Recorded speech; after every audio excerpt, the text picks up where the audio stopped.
weird. I really like that. We can go to talk all you want in a second.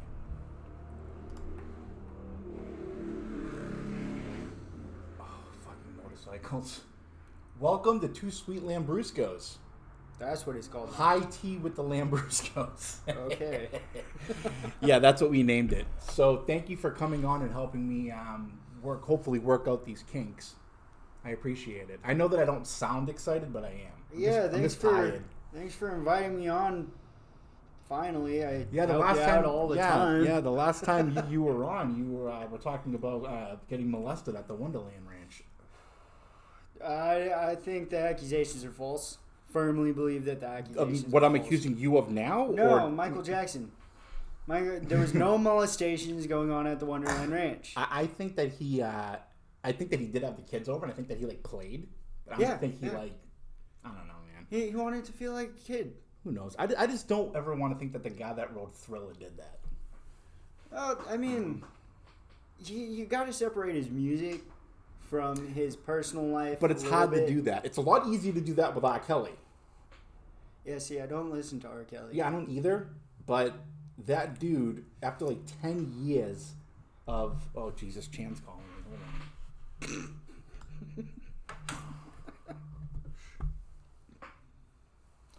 Hey, Chan. I'm doing good. How are you?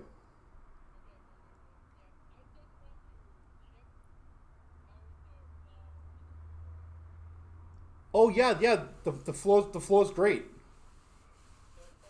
Yeah, no issues. Nope. Yeah, it looks good. It seems like they did a good job. Yeah, if anything were to happen, though, you'd be the first person to know. I'd give you a call.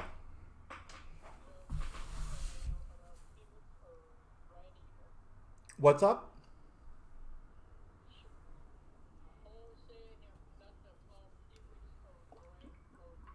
Yeah. I think it's been about going on 3 weeks. Yeah.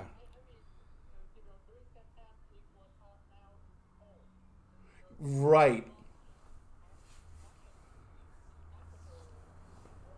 Yeah, because this is around that. Because that's exactly what happened the last time the guy did the floor. Yeah, so it looks good. I think that it's going to be okay. Yeah, it looks good. All right, thank you, Chan. Huh? Okay, yeah, no problem, man.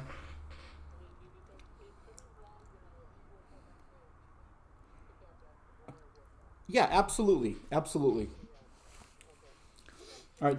Have a good night, Chan. Thank you. All right, bye-bye. He called me the other night, and it was like a 15-minute phone call, and it's very hard to understand him, and I'm not sure what he was asking me to do. All right, so what we talk R. Kelly. All right, so we're going to pick right back up. Yeah, R. Kelly, he peed on a bunch of people. Oh, underage girls. Okay. And I remember this case was this first happened I was still in college, and he never got convicted. And then the other day I'm looking at my phone, and it said, finally, R. Kelly indicted. I'm like, oh, he finally peed on the wrong person, but it was all old cases that he was looking at still. So he's fucked. All he did was pee on him? Underage girls, he was making sex tapes with them. Oh, full on sex tapes. Yeah, peeing on them was just part of was a superlative to the sex tape. Yeah, because I think peeing on somebody isn't necessarily a crime. Well, it's not necessarily a crime, but I think that when you pee, the act of peeing, you have to take your penis out of your pants. Sure. So if you're doing that around an underage girl, whether she wants it or not, peeing on someone's not illegal. Unless they're a little girl, then it's illegal. Well, it's not it's something that's frowned upon. You can't pull your dick out and pee on an underage girl. Yeah, if you pee on a little girl, I don't know, but if you pee on you don't know. I don't know, man. It's all about circumstance. Let me tell you, it's all about circumstance. If you pull your dick out and you pee on a little underage girl, you've broken the law. Indecent exposure. They nowadays charge you with sexual misconduct or sexual abuse. I could see maybe assault. Either way, it's a crime. Like, if I peed on you right now, it'd be a crime. You could call the cops and be like, yo, this guy just fucking pulled his dick out and peed on me, and I didn't ask for it. It was not a consensual, urine fun time. And I'd get arrested. It's just a little bit of salty water. If I peed on you in New Orleans, there is a chance that if you called the cops, not only would I get arrested, I'd get arrested by Steven Seagal. He's a cop in New Orleans? Apparently. Or in Louisiana. I don't know. But, yeah, so he's fucked. It seems like now, like, every day, like, somebody else is still getting in trouble. For like, being on somebody? Just for any kind of gross sexual misconduct.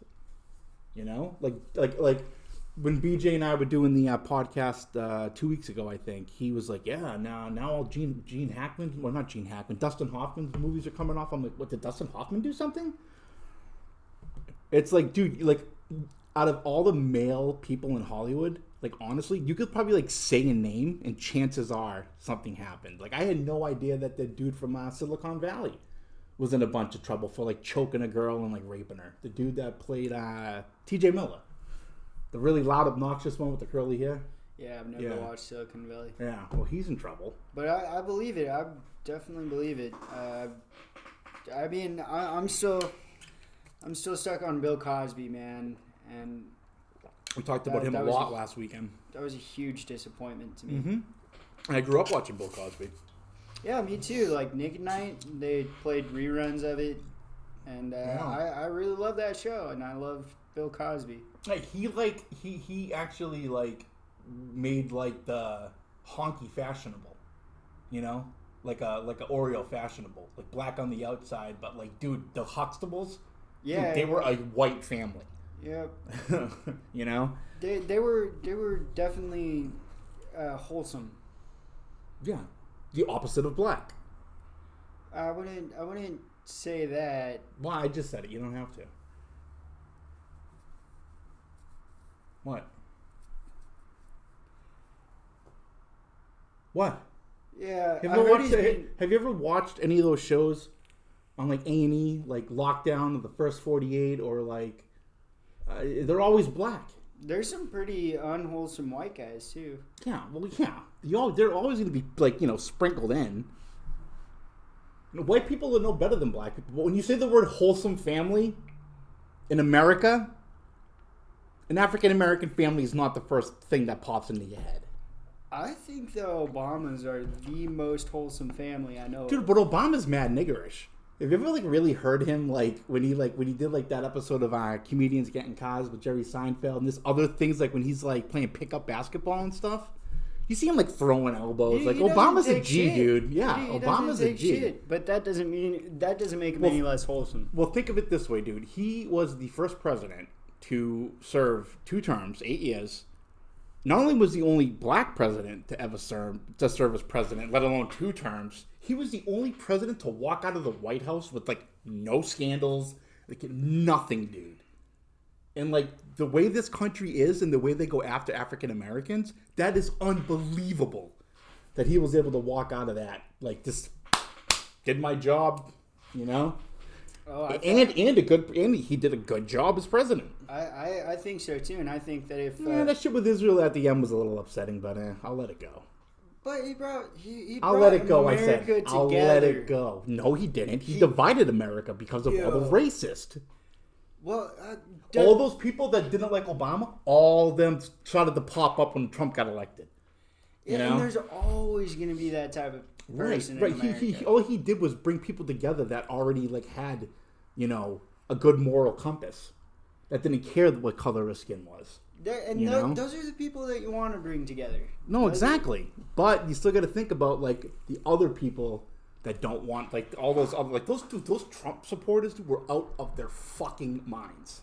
Yeah, a lot of them were. Dude, they were just psychos. Why would you storm the Capitol building?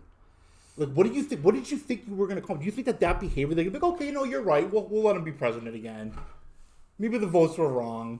That's just absolute insanity. It reminds me of the Batman, the one, I think it's the Dark Knight. I'm not sure. It was one of the 3 with Christian Bale, but not with maybe it was the one with the Joker. But with that dude that played the villain, the secondary villain, he went to all the mental hospitals because he could like easily manipulate those people to like carry out like all the mayhem and stuff. Oh, that was the first one with Yeah. Scarecrow.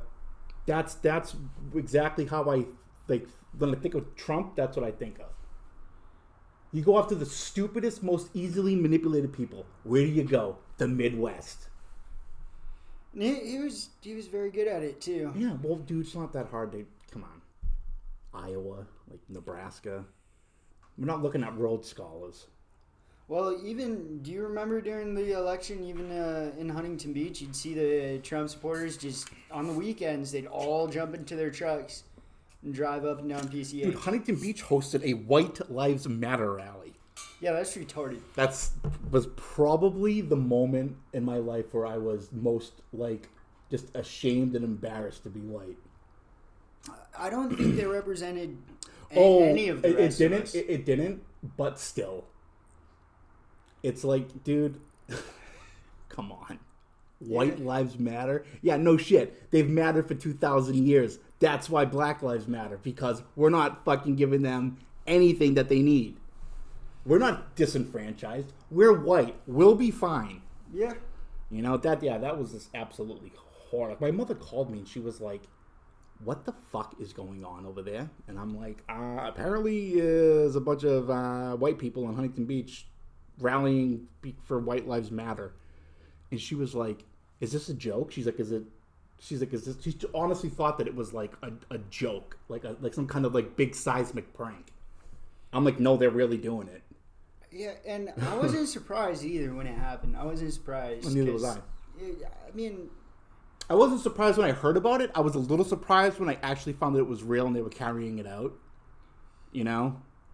And I also thought it was funny that there was a video that surfaced of some white cop, like this white dude started getting in his face and the white cop just pulled out his fucking Jimmy stick and just cracked the dude in the head and like nothing happened. like nothing happened, dude. So, yeah, but that's the time we're living in, man, where a bunch of white people feel that they need to put on a show because they're not getting the credit or they're not getting, you know, the recognition they deserve as white people in America. Yeah. Yeah. Yeah, that's disgusting. And I remember when the Karen videos started coming out. Like, may I speak to a manager? May I speak to a manager, to the point where I saw this one video of this lady who broke the law and refused to talk to the police officer, so he had to drag her out of her vehicle. Yeah. She started screaming it was heartbreaking, but it was fucking hilarious at the same time. There's a video of a woman taking a shit in a Tim Hortons in Vancouver and throwing it at the guy working. That's kind of badass. That's white life, man. All right, we're going to take a quick break. We'll be right back. You know, dude, I'm not that surprised, but that was actually like a decent